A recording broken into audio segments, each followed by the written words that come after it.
మనం చూసుకుంటే అమరావతికి మరి వైసీపీ నాయకులు వెళ్ళారు కదా అండి. అసలు ఎందుకు వెళ్ళారు, ఏంటి దీని మీద మీ అభిప్రాయం ఏంటి?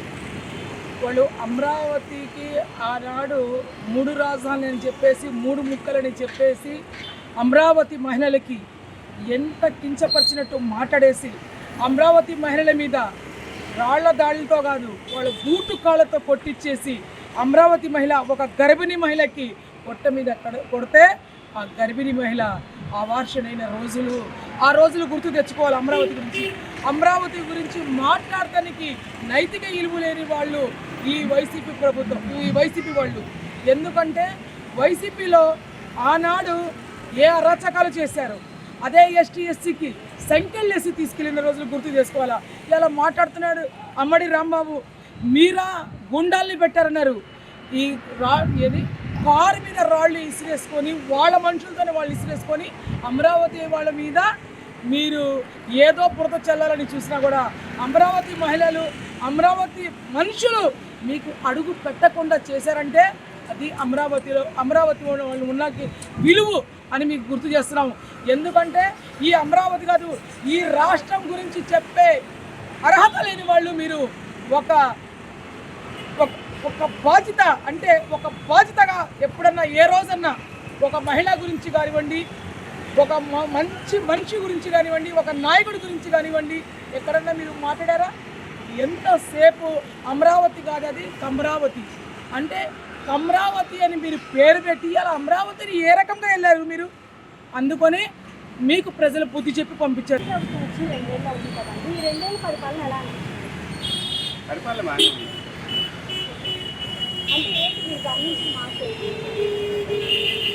పాత ఏంటో సరి చేసుకుంటూ రావాలి కాబట్టి ఆయన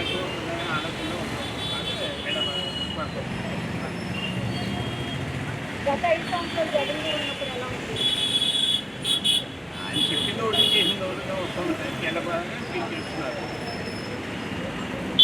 అలాగే మరి పథకాలు ఈరోజు ఉచిత బస్సులు కానివ్వండి, మరి సంక్షేమ కానివ్వండి, తల్లికి మంది ఇంట్లో ఎంతమంది పిల్లలు ఉంటే అంతమంది పిల్లలకి ఇవ్వడం కానివ్వండి, ఎలా అనిపిస్తుందండి? ఇవన్నీ ప్రజలకు అందుతున్నాయా లేదంటే ఏం చెప్తారు?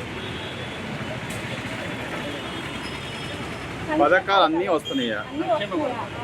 యాక్చువల్గా నేను తెలకాడ అడుగులు కాదు, నాకు కట్ అయిపోయింది.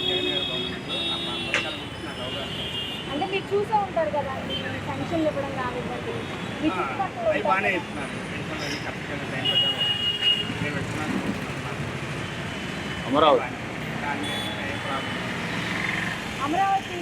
అమరావతి గురించి ఏం చెప్తారండి? రాబోయే రోజుల్లో ఎలా ఉండబోతున్నారు? బాగుంటుందండి. ఇక్కడ వాళ్ళకి వాటి రోజులు కొద్దిగా కష్టమైతే అవ్వచ్చు, కానీ భవిష్యత్తుకి మంచిది. మా అభిప్రాయం కూడా గట్టిగానే ఉంది. ఒకసారి కూడా మళ్ళీ ఈయనకి కంటిన్యూ బాగా చేస్తారన్న ఆలోచన మాకు. ఎందుకంటే గవర్నమెంట్ మారిందంటే మళ్ళీ ఏదోటి చేస్తుంటారు. అలా కాకుండా మళ్ళీ ఇంకోసారి కూడా వీళ్ళ గవర్నమెంట్కి ఇస్తే ఒక సెట్టింగ్ చేస్తారు వాళ్ళు. ఆ ఆలోచన మాకు. మరి జగన్ గారేమో నెక్స్ట్ వచ్చే ప్రభుత్వం మాదే, కళ్ళు మూసుకొని తెచ్చేలోపు 3 ఏళ్ళు అయిపోయింది, 2 ఏళ్ళు అలాగే అయిపోయింది కదా, నెక్స్ట్ నేనే వస్తాను, నేను వచ్చిన తర్వాత తెలుస్తాను ఒక్కొక్కరి సంగతి అని అంటున్నారు కదా. అన్నీ చెప్తా ఉంటారు. ఇప్పుడు మొన్న చెప్పారు, ఏం చెప్పారండి, ఉన్నప్పుడు ఏం చేశారు ఆయన? ఇంకా ఆయన గురించి ఆలోచించారంటారా ప్రజలు? ఆయన మర్చిపోయారండి, ఏదో వాళ్ళేదో డబ్బా కూడా 2029కి సీఎం ఎవరైతే బాగుంటుందండి? వీళ్ళ గవర్నమెంట్ అండర్స్టాండింగ్ మనం చెప్పేది. చంద్రబాబు గారు మళ్ళీ రావడానికి లేదన్నారు, వాళ్ళ వయసు అయిపోతుంది. ఈ కొద్దిగా లోకేష్ గారు లేదా పవన్ కళ్యాణ్ గారు వాళ్ళిద్దరి మధ్యలో అండర్స్టాండింగ్ చేసుకొని తగ్గట్టుగా ఉండి చేసుకోవాలని ఆలోచన. అంతేగాని ఎవరో రావాలి ఏదో చేయాలని చెప్పి కూర్చొని వీళ్ళు కూర్చున్నారంటే మళ్ళీ మొదలు పడుతుంది. అలా లేకుండా తగ్గట్టుగా ఉండాలని ఆ కూటమి గవర్నమెంటే రావాలి. బాగా చేస్తున్నారండి, వీళ్ళు బాగానే చేస్తున్నారు, ఉపయోగపడే విధంగానే ఉన్నాయి వీళ్ళ పనులు.